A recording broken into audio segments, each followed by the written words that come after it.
ये वचन महाराज जी की किताब योग एक तुलनात्मक अध्ययन से ली गई।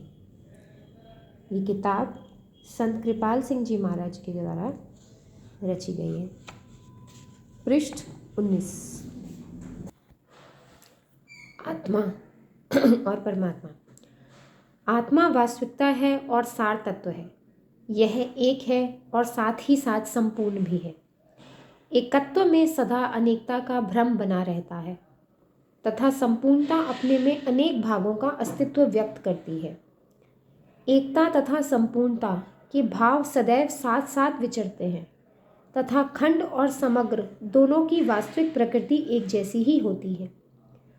किसी भी वस्तु के सार तत्व का अपना एक गुण विशेष होता है और ये दोनों एक दूसरे से पृथक नहीं किए जा सकते। जिस प्रकार सार एक भी है और अनेक भी, उसी प्रकार गुण विशेष भी। किसी भी वस्तु का सार तत्व उसका जौहर है, उसका जीवन प्राण है। केवल यही वह आदि तत्व है जो कि हर जगह व्याप्त है और सभी रूपों और वर्णों की सच्चाई भी है। यह क्रियाशील जीवन तत्व ही सृष्टि का उद्गम स्रोत है, जिसे अलग अलग नाम दिए जाते हैं। सूक्ष्म जगत में प्रकृति, कारण जगत में प्रधान और भौतिक जगत में माया या जड़ पदार्थ। 4. किसी वस्तु का गुण विशेष उसका अभिन्न अंग है जिसमें उसकी प्रकृति निहित होती है।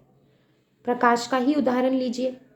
क्या प्रकाश की कल्पना सूर्य से पृथक की जा सकती है?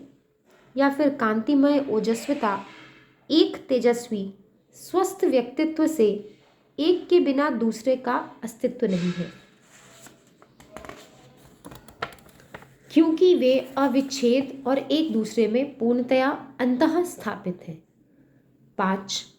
स्वभाव और उसका सार तत्व इन दोनों को पृथक रूप में समझने की कोई भी चेष्टा, चाहे वह कल्पना मात्र में ही हो, द्वैत भाव को जन्म दिए बिना नहीं रह सकती।